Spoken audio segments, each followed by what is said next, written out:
నాకేం సరదా కాదు రాజకీయాలు. అడ్డగోలుగా ప్రతి అడ్డమైన ఎదవ చేత తిట్టించుకోవడానికి నాకు పౌరుషం లేదనుకుంటున్నారా మీరు? ప్రతి పనికి మాలిన ఎదవ తిడతాడు. దేనికోసం తిట్టించుకుంటున్నా? మీ భవిష్యత్తు కోసం, ఆడబిడ్డల సంరక్షణ కోసం, ఆడబిడ్డల భద్రత కోసం, పెద్దలకి ఒక భద్రత ఇవ్వడం కోసం, కన్నీరు పెట్టే రైతాంగం కన్నీరు తోడడం కోసం, మీ భవిష్యత్తు కోసం. ఓటు ఎందుకు చీలకూడదన్నాను? రాయలసీమ ఒకరి గుత్తాధిపత్యమా? రాయలసీమ ఒకరి గుత్తాధిపత్యమా? జగన్ గుత్తాధిపత్యమా రాయలసీమ?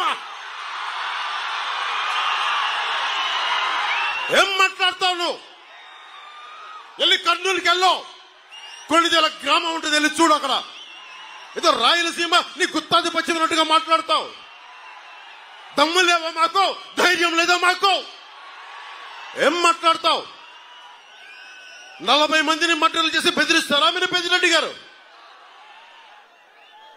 అరే ఎర్ర చింతన వీళ్ళకి ఇంధనం అయిపోయింది. వీరికి అడ్డొచ్చిన వాళ్ళు నరికేస్తారు, కాళ్ళు చేతులు తీసేస్తారు, హాస్పిటల్లో ఇంజక్షన్ చంపేస్తారు. గంగిరెడ్డి లాంటి ఒక మాఫియా డాన్, ఎర్ర చింతన డాన్, అలిపిరి కట్నం నిందితుడు 15లో మారిషస్ లో అరెస్ట్ చేస్తే మళ్ళీ ఈరోజు అతను మిథున్ రెడ్డితో తిరుగుతూ ఉంటాడు. వైసీపీ గూండాలందరికీ గుర్తుపెట్టుకోండి, పవన్ కళ్యాణ్ చెప్తున్నాను, రైల్వే కోడూరు నడి బొడ్డులో నిలబడి చెప్తున్నా, రైల్వే కోడూరు నడి బొడ్డులో నిలబడి చెప్తున్నా, ఒక్కొక్క వైసీపీ గూండాలకి ప్రాణత్యాగం అలా వదిలేయగలను, గుర్తుపెట్టుకో. కానీ సగటు మనిషిని బాధిస్తున్నారు మీరు, సగటు మానవ హక్కుల్ని కాలరాస్తున్నారు మీరు.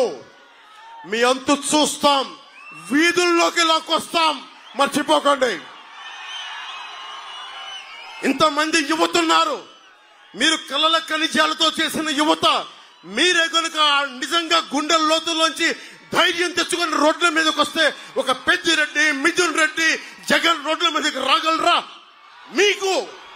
మీకు పిరికితనం వచ్చేసింది మీలో, ధైర్యం చచ్చిపోయింది మీలో.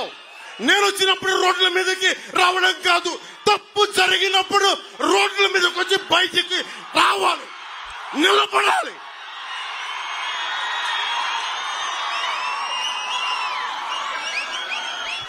ధైర్యం లేని సమాజం కుళ్ళిపోతే చచ్చిపోతే. రాయలసీమ ఇది, రాయులు ఏలిన సీమ ఇది. ఆ సీమ నుంచి వచ్చి మీరు భయపడతానంటే ఎట్లా? మీరు భయపడతానంటే ఎట్లా?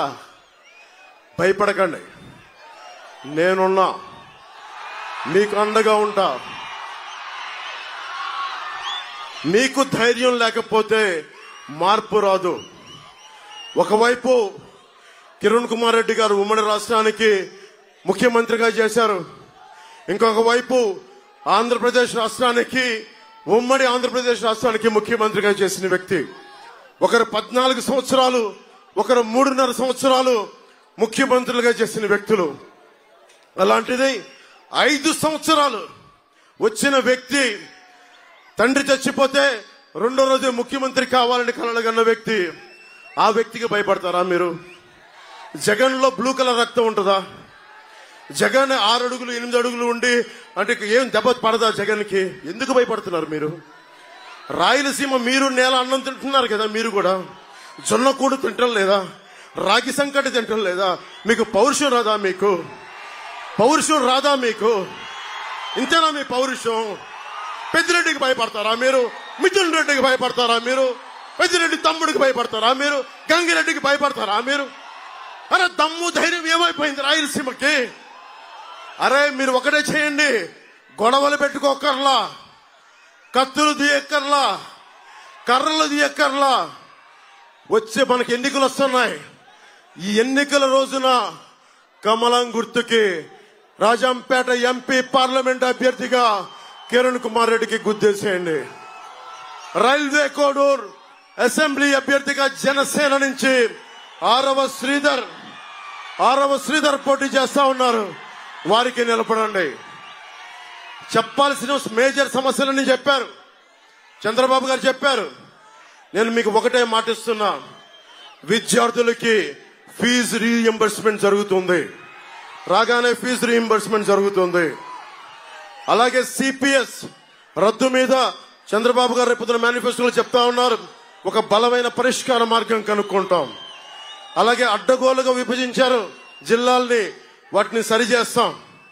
అలాగే ఇక్కడ ఏమైతే ఫుడ్ ప్రాసెసింగ్ యూనిట్స్ కావాలో, కోల్డ్ స్టోరేజ్లు కావాలో అవన్నీ చేస్తాం. ముఖ్యంగా ఇది జనసేన బాధ్యత, ఎమ్మెల్యే మన అభ్యర్థి కాబట్టి మరింత బాధ్యతగా ముందుకెళ్తాం.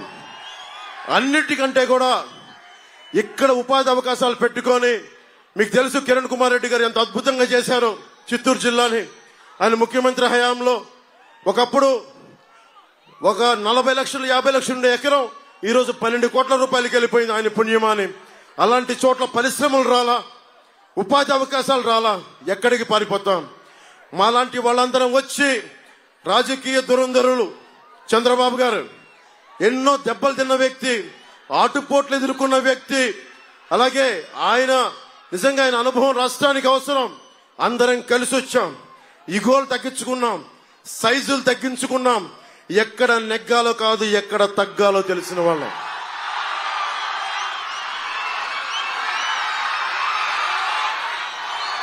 జగన్ ఒకటే మాట్లాడతాడు, అద్భుతం చేశామని.